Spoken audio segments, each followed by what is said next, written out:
of Winsloe United Church, thanks so much for tuning in and making us part of your worship experience for this week. Now folks, I don't know how you get your news, but it seems to me that every time I turn on the TV, Steve Murphy is there telling me about one more terrible thing that has happened in the province of Nova Scotia. From the mass shootings, to yet another death from COVID, to military airplanes crashing causing loss of life, it seems that people of Nova Scotia have received blow after blow after blow. And folks, it breaks my heart. It breaks my heart that people have to go through these kind of tragedies. And you know what? Right here in PEI, we're not immune. As a church, as a province, as family, as people, tragedies happened. So how do we deal with it? How do we deal with the tragedies that come our way? How do we deal when the storms of life blow our way? Well, the Apostle Paul once said, I don't want you to grieve like the people who don't know the Lord. Grieve, but grieve with hope. How do we do that? How do we grieve with hope? Well, folks, that's what we're going to talk about today. And so, without further ado, let's go praise the Lord.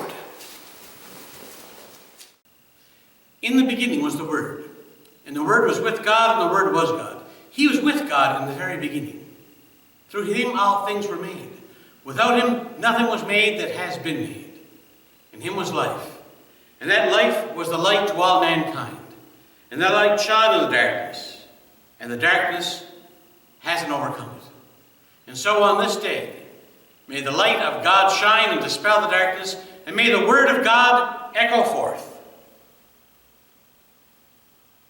Peace I leave with you. My peace I give unto you. I do not give as the world gives. Do not let your hearts be troubled, neither let them be afraid.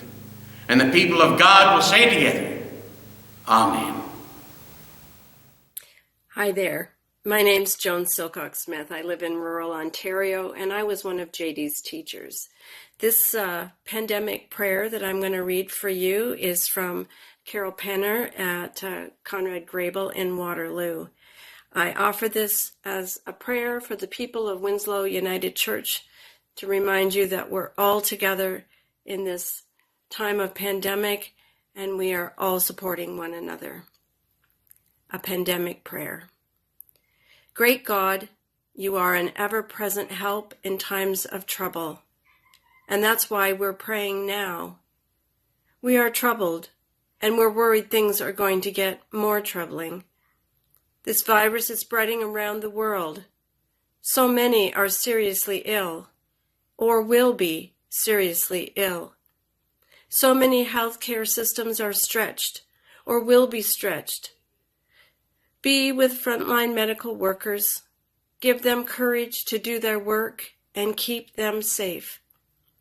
Be with public health officials as they make decisions for the common good, and politicians as they roll out these decisions. Help us to be kind to one another, because anxiety can make us snappy. Help our communities to be resilient and expansive as much as we reach out to help all those who are isolated and afraid. In these times of shutdowns and slowdowns, when travel is restricted or banned, as routines are disrupted and we spend less time together or more time together, help us zero in on what is essential. Thank you that love is also contagious and stronger than any virus. You will be with us, and we will be with each other in sickness and in health. Amen. Many blessings to all of you. Jesus once told his disciples, where two or three are gathered in my name, I am there as well. Today we have gathered. We have gathered, you in front of your screen, and I in front of mine. Today we have gathered. We have gathered in the name of the Lord. And so let us gather with words of faith that have helped bring us to this place and time together. We are not alone. We live in God's world. We believe in God, who has created and is creating, who has come in Jesus, the Word made flesh, to reconcile and make new, who works in us and others by the Spirit. We trust in God. We are called to be the church, to celebrate God's presence, to live with respect in creation, to love and serve others, to seek justice and resist evil, to proclaim Jesus, crucified and risen, our judge and our hope. In life, in death, in life beyond death, God is with us. We are not alone. Thanks be to God. Hi, boys and girls. How are you today? Thanks so much for tuning in and spending some time with me. Beautiful day out there, and I hope it's beautiful where you are too. You know what? I have a little job for you. If you see Ruth, you let me know.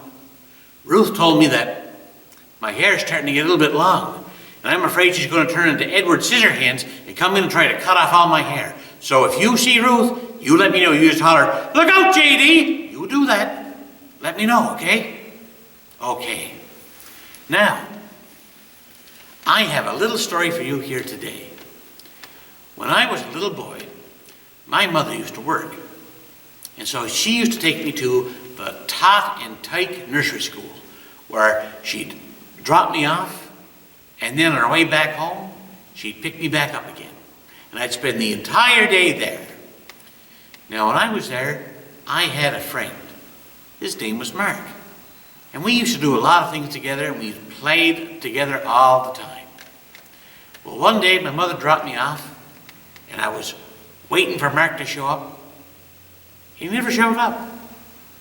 And so then I asked the woman there, her name was Nanny Ford. And I said, "Nanny, is Mark around anywhere?" She said, "Yes, his mother dropped him off." Well, I couldn't find him anywhere. And so I went looking. And I looked out in the playground. He wasn't there. I went and I looked in the family room. He wasn't there. I went upstairs. He wasn't there. Where could he be? Well, I went over to where our jackets were, and there he was. He was scrunched up just like this in one of the little cubby holes, and he was crying. Well, I had never ever seen Mark cry before. And I said, "Mark, what's wrong?" And he was crying, and he said, "JD, I lost my water pistol. And that was given to me by my mother. And I'm afraid she's going to be mad if I go and it's gone." Well, what Mark and I did was we looked everywhere. We looked upstairs, we looked downstairs, we looked in the family room, and then we looked out on the playground, and we found it. And everybody was happy. And he gave me, and he was so happy, he allowed me to squirt a couple of the girls with the water gun. Did you like doing that, squirting the people with the water gun? I like doing that. Anyway, so that's what we did. And you know what, boys and girls? If you find yourself into some trouble, whether you lost something, or you're upset about something, or you can't do something, don't go around and cry. Don't hide and cry. Go and tell somebody, and maybe they can help you. Who can you tell? Well, you might be able to tell your best friend, or maybe you can tell your grandmother or grandfather. Maybe you can tell your brother or sister. Maybe you can tell your mom or dad. All those people can help you. You know who else you can tell? You can tell God. When we say prayers at the end of our time, we're talking to God. And you know what? God's always able to answer. He might not answer like I would answer, or your mom or dad could answer you. But he always finds a way. He always finds a way. And you know what? You don't have to worry about bothering them. Sometimes we get afraid that we're going to bother our mom or dad when we try to tell them what's going on. But you're never going to bother God. He's always able to hear. He always wants to know what's going on. So there's all kinds of people you can go to. And there's always God. He's only ever a prayer away. Now guess what? I got a message from a little girl. Her name is Charlotte Carroll. And I got a message that because I didn't talk about hockey last week, that maybe I've changed my mind about hockey teams. She said, Mom, he didn't talk about how great the Montreal Canadiens are. Maybe he's now a Toronto Maple Leaf fan. Well, let's have a little prayer and we can pray about stuff, okay? And maybe at the end, our prayers will be answered. So let's build a church, build it just like this, get a steeple because we want our prayers to go right up to God, okay? Say, Dear God, we want to thank you for our mums and our dads. We want to thank you for our grandmoms and our granddads. We want to thank you for our friends. And Lord, if they're in trouble or if they're upset, let us be good friends that they can talk to us and we will help them.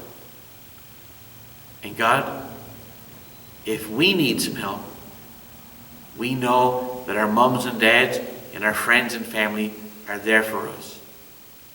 And Lord, we also know that you're there for us too.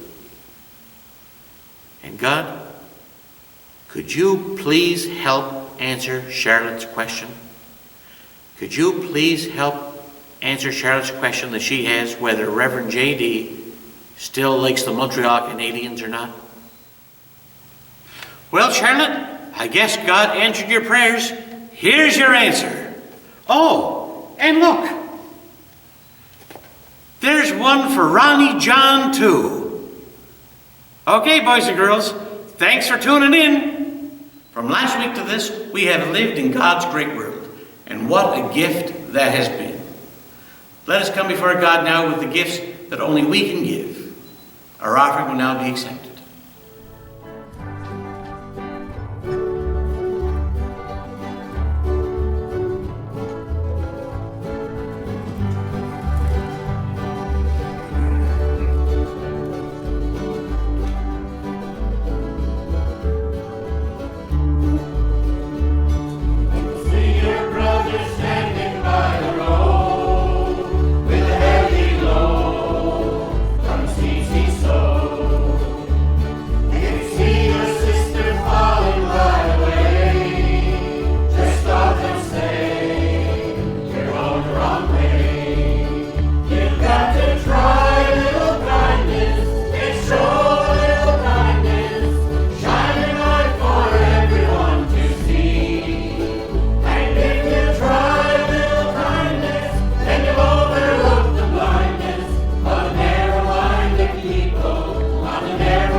On March 22nd, 2020, the province of Nova Scotia declared a state of emergency in order to deal with the COVID-19 crisis, which has devastated the world, killing over 300,000 people to date.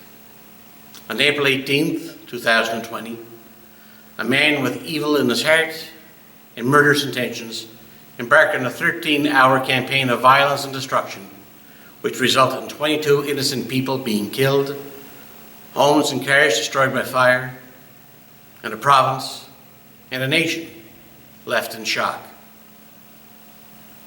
On May 2nd, 2020, a Canadian Sikorsky Cyclone helicopter taking part in the NATO military training operation crashed in the Mediterranean Sea just off of Greece. 6 lives were lost, including Captain Brendan Ian MacDonald, Sub-Lieutenant Matthew Pike, Sub-Lieutenant Abigail Cobra, all of Nova Scotia. On May 6, 2020, in Truro, Nova Scotia, a 3-year-old boy, Dylan Ealer, disappeared while visiting with his grandmother. His boots were found near the Salmon River, but he's still missing and was feared dead. On May 18th, while on a cross-country tour called Operation Inspiration, a tour meant to help spread a little bit of joy to Canadians as we grapple with the COVID-19 pandemic, Captain Jen Casey of Nova Scotia, a member of the Canadian Armed Forces Snowbirds flight team, died when the jet that she was in crashed shortly after takeoff. And folks, that's a lot. That's a lot of tragedy that has hit the province of New Scotland in such a short period of time. And I didn't even mention all the COVID-19 deaths at the Northwood Nursing Home, which has left people shaken, families broken, and a province grieving. What does God have to say to the people of Nova Scotia? What does God have to say to any of us who have faced, undergone, and endured tragedy, be it a death, failure of a business, divorce, watching a loved one struggle, or just having to live through terrible times like this? On the eve of his own death, Jesus Christ gathered the people that he loved the very best together, and he said, "Peace I leave with you. My peace I give to you. I do not give as the world gives unto you. Neither let your hearts be troubled, neither let them be afraid." But folks, tragedies leave our hearts very troubled. Tragedies leaves our hearts very afraid. And yet Jesus promises to provide us with peace. The kind of peace that this world cannot give. The kind of peace, well, that won't stop these tragedies from happening all around us or to the people to us. But a kind of peace that will enable us to face them, to endure them, and to come out on the other side of them. In 1 Thessalonians 4, Paul says to all the Christians, grieve, but don't grieve as those without hope. And when he says this, he's actually saying that there's 2 kinds of mistakes that we often make when we face death, tragedy, pain, and suffering. The first is this. He said we try not to grieve. We try to avoid grieving. We try to put it out of our minds. We try to avoid weeping. We try to get past it right away. But if we try to do this, it only makes us cold and inhuman, or it devastates us later on. Because you know what, folks? We never ever bury grief dead. We bury it alive, like a tumor. And it festers, and it grows, and it comes back to cause us greater, even greater pain later on. But the other mistake is this, is to grieve without hope. The Bible indicates that the love and the hope of God has to be rubbed into our grief, the same way that we rub salt in the meat in warm climates, or it'll go bad. Your grief is either going to make you bleaker and weaker, or it can make you far more wise, good, tender, and kind. And it all depends on what we rub into it. In Matthew 14:12, John the Baptist was a victim of an unjust attack. He was cut down in the middle of his life. And his disciples did 2 things. The first thing is they took his body and buried it. That's the grieving part. And the next thing they did was they went and they told Jesus. Folks, when we face tragedies, When we face those storms of life, we need to grieve. And then we need to go to see Jesus, so that while we grieve, we can grieve in hope. The kind of hope that we can rub into our grief, that will give us peace, so that our hearts won't be troubled, so that we won't be afraid. And folks, many years ago, Lazarus, one of Jesus' closest friends, died. When Jesus finally arrived, he was confronted by Mary and Martha, Lazarus' sisters. And they both said the same thing. They both said, "Lord, where were you? Where were you? If you had been here, this would never have happened." Have you ever said that to God? I know I have. And so, Pat, this story is important. So why don't you come over and share this story with us to refresh our memories. Now a certain man was ill, Lazarus of Bethany, the village of Mary and her sister Martha. Mary is the one who anointed the Lord with perfume and wiped his feet with her hair. Her brother Lazarus was ill. So the sisters sent a message to Jesus. "Lord, he whom you love is ill." But when Jesus heard it, he said, "This illness does not lead to death. Rather, it is for God's glory, so that the Son of God may be glorified through it." Accordingly, though Jesus loved Martha and her sister and Lazarus, after having heard that Lazarus was ill, he stayed 2 days longer in the place where he was. Then after this, he said to the disciples, "Let us go to Judea again." The disciples said to him, "Rabbi, the Jews were just now trying to stone you, and are you going there again?" Jesus answered, "Are there not 12 hours of daylight? Those who walk during the day do not stumble, because they can see the light of the world. But those who walk at night stumble, because the light is not with them." After saying this, he told them, "Our friend Lazarus has fallen asleep, but I am going there to awaken him." The disciples said to him, "Lord, if he has fallen asleep, he will be all right." Jesus, however, had been speaking about his death, but they thought he was merely referring to sleep. Then Jesus told them plainly, "Lazarus is dead. For your sake, I am glad that you were not there, so that you may believe. But let us go to him." Thomas, who was called the twin, said to his fellow disciples, "Let us also go, that we may die with him."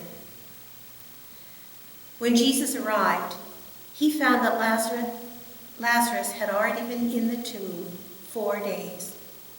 Now Bethany was near Jerusalem, some 2 miles away, and many of the Jews had come to Martha and Mary to console them about their brother. When Martha heard that Jesus was coming, she went and met him, while Mary stayed at home. Martha said to Jesus, "Lord, if you had been here, my brother would not have died. But even now I know that God will give you whatever you ask of him." Jesus said to her, "Your brother will rise again." Martha said to him, "I know he will rise again in the resurrection on the last day." Jesus said to her, "I am the resurrection and the life. Those who believe in me, even though they die, will live, and everyone who lives and believes in me will never die. Do you believe this?" She said to him, "Yes, Lord, I believe that you are the Messiah, the Son of God, the one coming into the world." When she had said this, she went back and called her sister Mary and told her privately, "The teacher is here, and he is calling for you." When she heard it, she got up quickly and went to him. Now Jesus has not yet come to the village, and was still in the place where Martha had met him. The Jews who were with her in the house, consoling her, saw Mary get up quickly and go out. They followed her because they thought she was going to the tomb to weep there.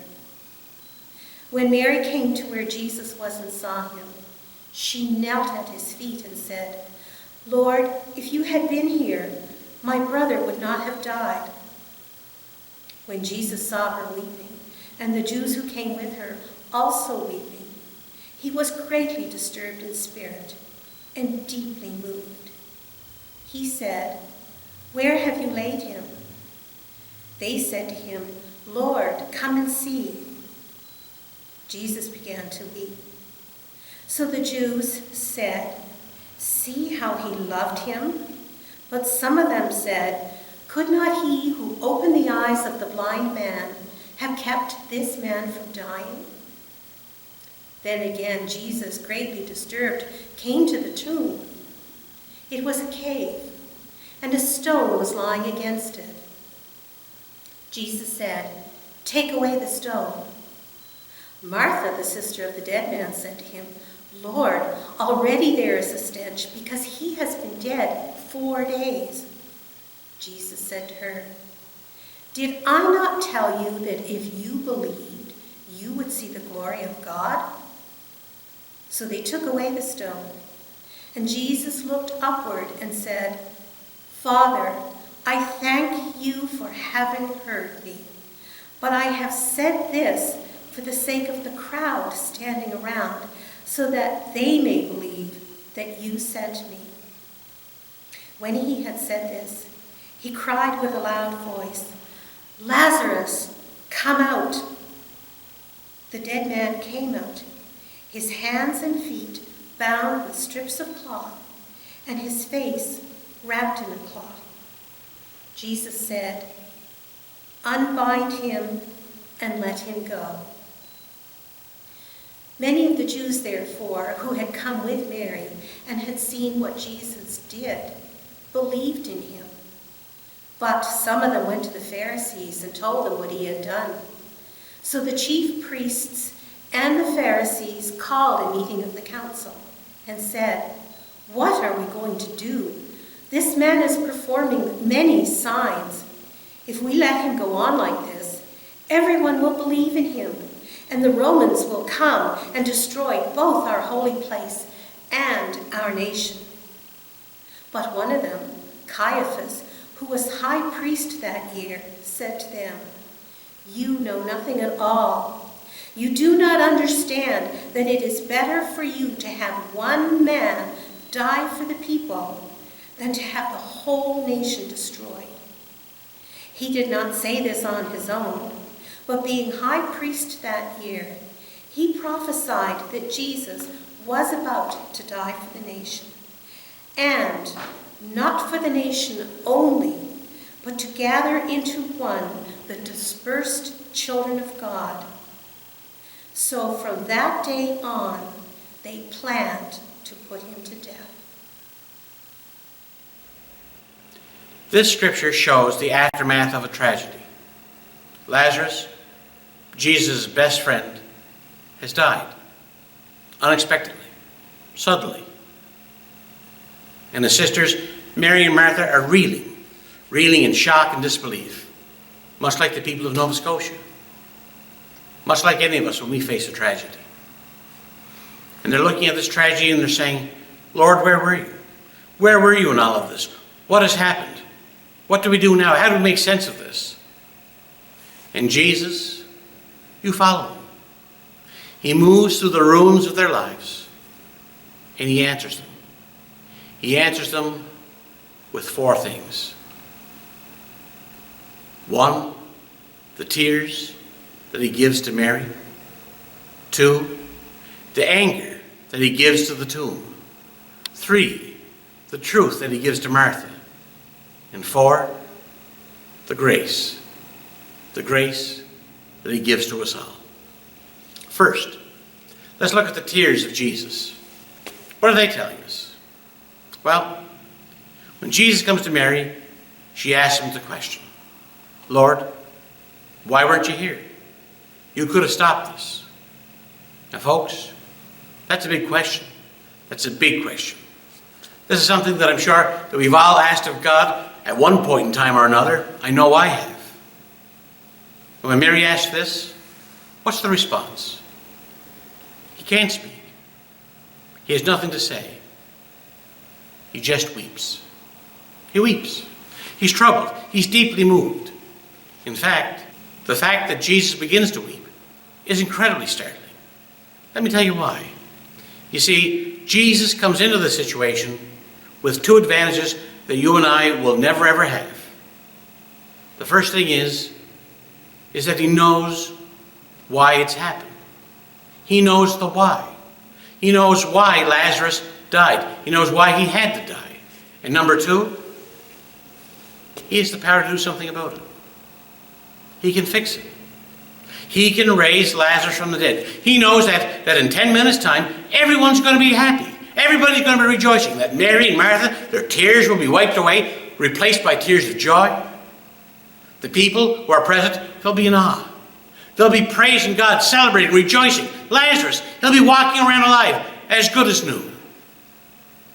He knows that he has the power to do this. He knows that he is going to turn this into a powerful manifestation of the glory of God. So why does he stop and weep with Mary? Put yourself in that situation.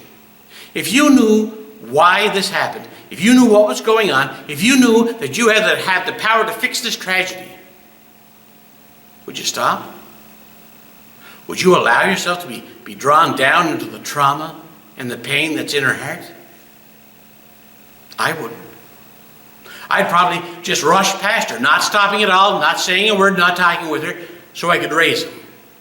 Or maybe, as I was walking by, I'd say something like, "Don't worry, Mary, I can fix this." I really hope, I wouldn't say something stupid like, "Hey everybody, look at here, look what I can do." I hope I wouldn't be that obnoxious. My wife, she's not too sure, but me, I would at least hope that. But the one thing I wouldn't do is stop and weep. But Jesus does. Why?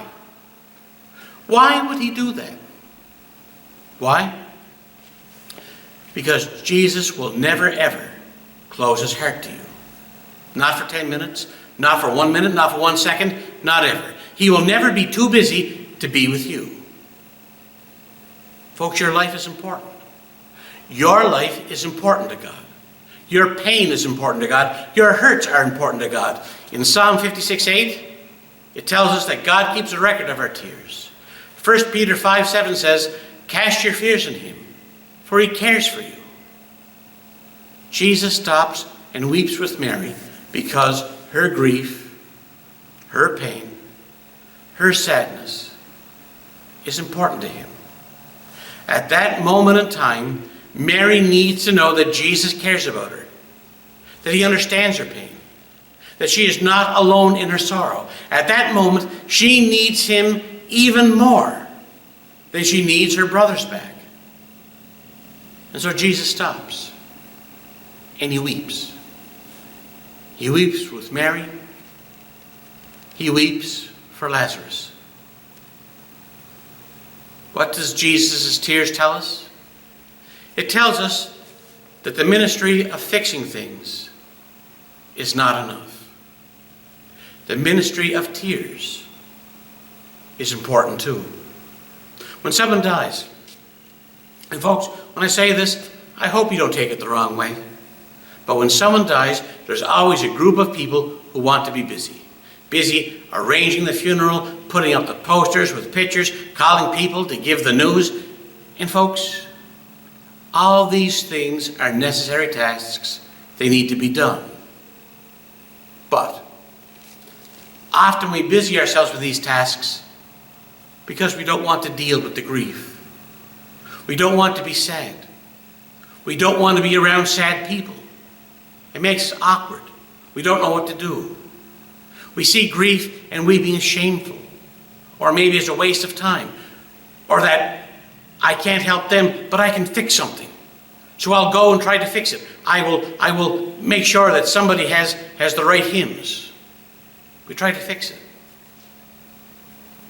But when we do this, when we get busy, when we avoid grief, when we avoid people who are grieving, what we end up doing is deny our very human response to this awful loss.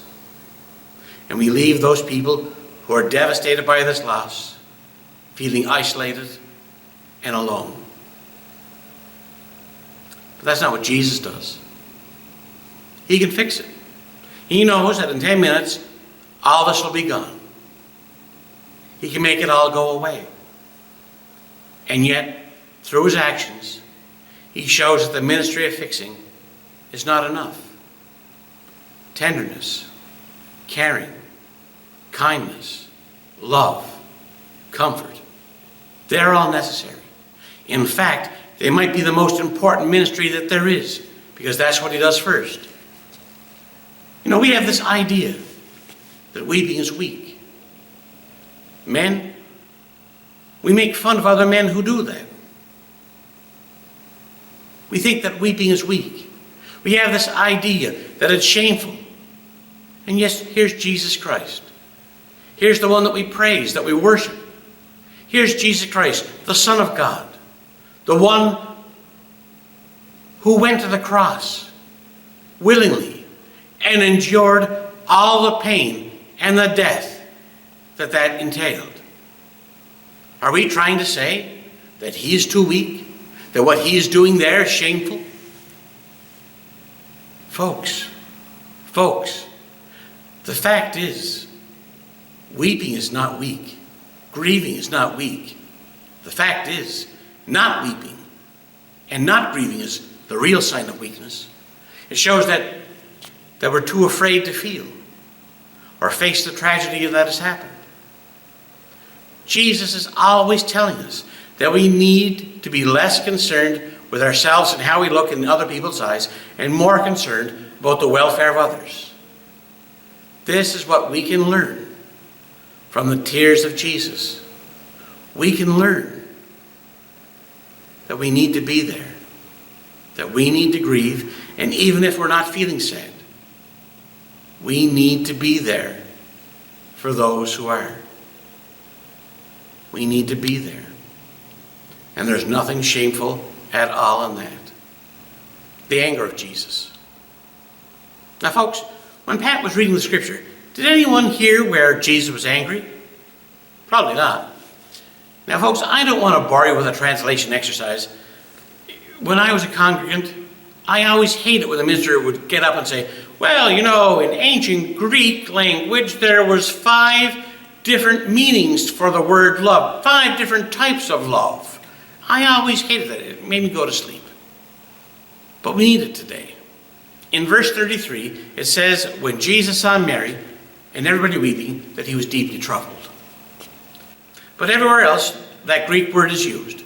It's translated as, he quaked with rage. So, what it really should say is that when Jesus saw Mary and everybody weeping, he was filled with rage. And then in verse 38 it says that when he got up to the tomb, it says that he was deeply moved. Yet, everywhere that Greek word is used, it means to roar or snort with anger, like an animal, like a lion or a bull. So the best translation would be bellowing with anger. So when Jesus came to the tomb, that must at least mean that his nostrils were flaring, that he was angry, that he was upset. It might even mean that he was yelling with anger. Paints a pretty different picture, don't you think? But why is that important? Folks, when we go through a tragedy, there's shock. When we first heard about the shootings in Nova Scotia, the entire nation was in shock. And I can't imagine what it must have been like for the people in the community of Portapique or the families that lost members or loved ones. But when that shock and disbelief began to fade, it's often replaced by anger. In fact, we're more willing to give the world our anger than we are to give the world our tears. Anger wells up. And then we have to find a way to direct that anger. So we direct it onto somebody. It has to be somebody's fault. Someone needs to be blamed. Someone needs to be the fall guy. We need to hurt somebody like we have been hurt. And sometimes people blame themselves. Geez, if only I'd done this or that, it never would have happened. Sometimes people blame the victim. And we see that a lot in domestic abuse cases or in rape cases. Well, if she didn't dress that way, or if she didn't go to that part of town, or, well, she should have known better than to marry that guy. We blame the victim. Not the person that did all this evil. We blame the victim. Sometimes people blame God. And there's all kinds of people that we can blame. Well, just look at the shootings in Nova Scotia. Some people were demonizing the RCMP and the government for using social media and not using the Alert Ready system, Canada's emergency warning system. Even though this was an event, the likes of which we had never seen, that it was rapidly unfolding in a rural area, late at night, on a weekend, during a pandemic, we need to demonize people. We need to blame somebody, to make somebody hurt the way that we feel hurt. And you know what, folks? That anger feeds our need to blame someone, to make others hurt like we're hurting. It makes us feel superior, self-righteous. And you know what else it does? It poisons our soul. An enormous amount of poison comes into our heart and into the culture of this world when we exclude our neighbor from the community of humans and when we excuse ourselves from the community of sinners. That community of people who actually make mistakes, who are not perfect. Jesus got angry. He got angry. But he doesn't get mad at Lazarus. He doesn't say, Lazarus should have taken better care of himself. He doesn't get mad at Mary or Martha. You should have called me earlier. He doesn't get mad at himself. Maybe I should have come earlier. He doesn't get mad at God.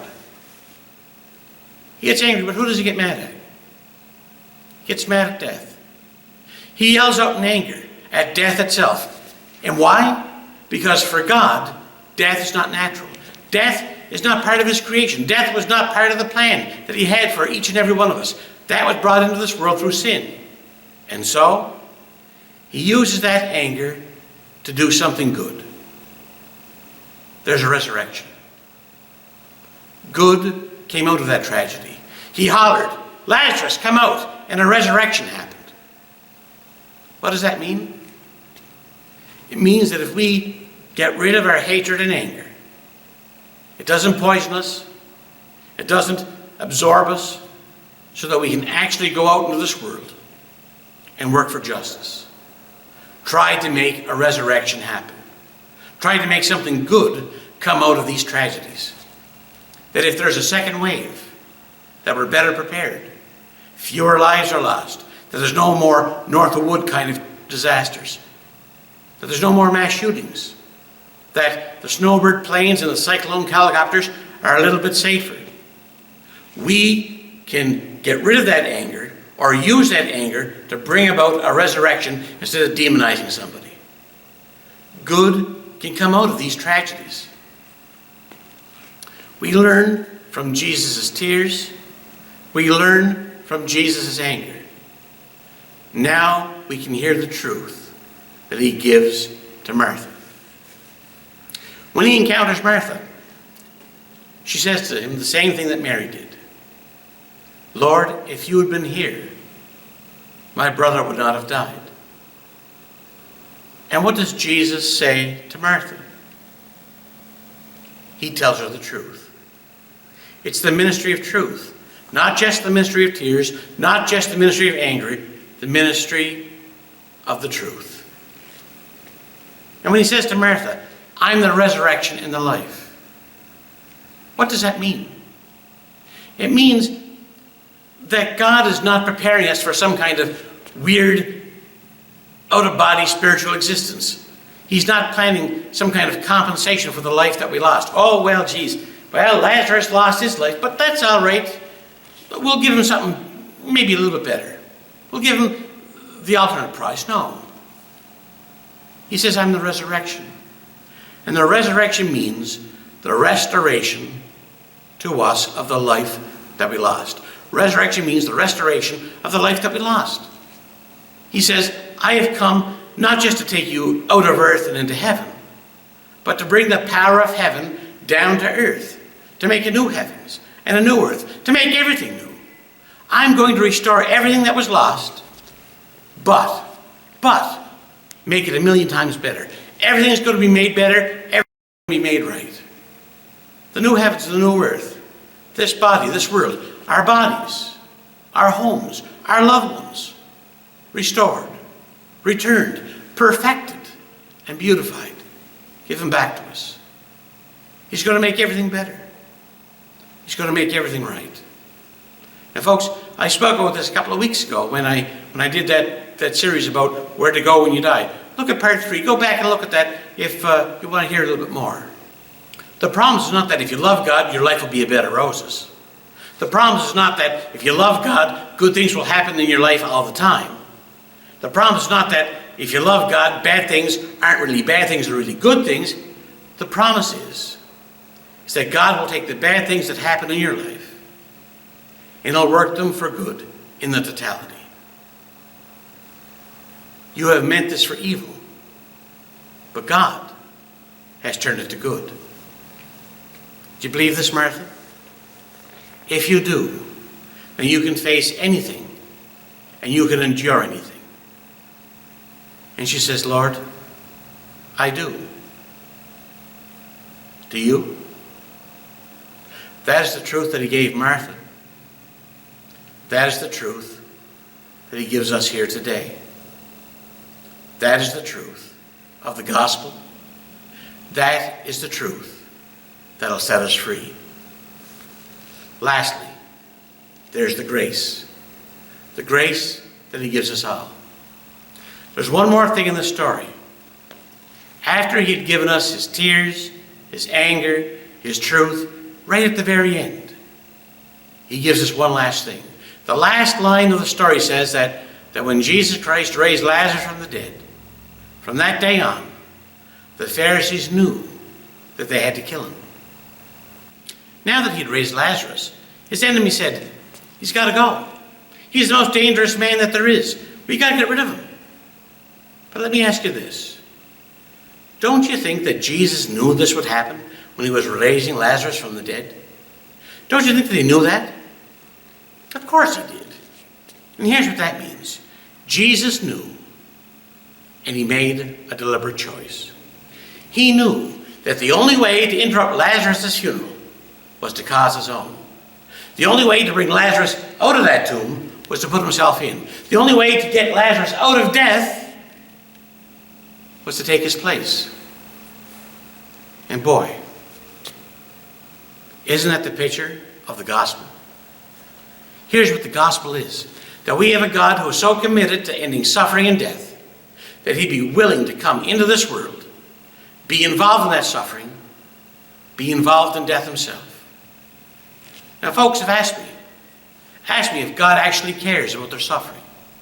If God actually cares about the suffering of the people of Nova Scotia or the community at Portapique, about the suffering of the people in PEI. And the answer is that He does. Christianity, and only Christianity, tells us that God has suffered. And Christianity alone, of all the religions, tells us that God lost a son in an unjust attack, just like the people of Nova Scotia. Jesus Christ's anger at the tomb of Lazarus proves that He hates death. He also hates loneliness, alienation, pain, suffering. Jesus hates it all so much that He was willing to come into this world, experience it all for Himself, so that eventually He could destroy it without destroying us. Now, did you notice that Mary and Martha both asked Jesus the same question? They asked the same question, but they got different responses. Mary, she got His tears. Martha got His truth. Why is that? Why is that?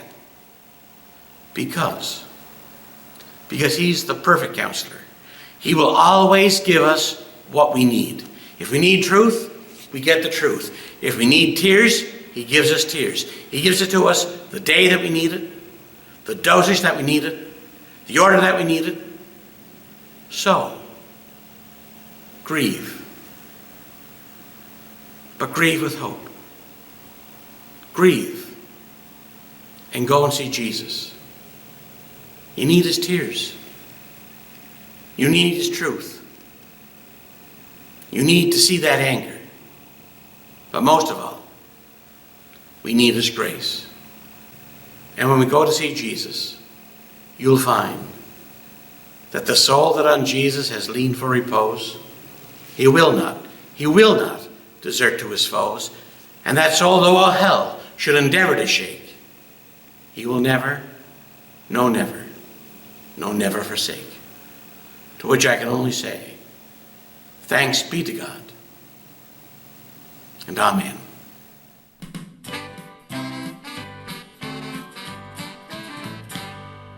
Living below in this old sinful world, hardly a comfort can afford. Striving alone to face temptation's call. Where could I go but to the Lord? Neighbors are fun, I love them everyone. We get along in sweet accord. But when I pass that chilling hand of death, where could I go but to the Lord? Well, where could I go? I said, where could I go? Seeking a refuge for my soul, needing a friend to help me in the end. Where could I go but to the Lord? Life here is grand with friends I love so well. Comfort I get from God's own word. But when my soul needs some manna from above, where could I go but to the Lord? Where could I go? I said, where could I go? Seeking a refuge for my soul, needing a friend to help me in the end. Where could I go but to the Lord?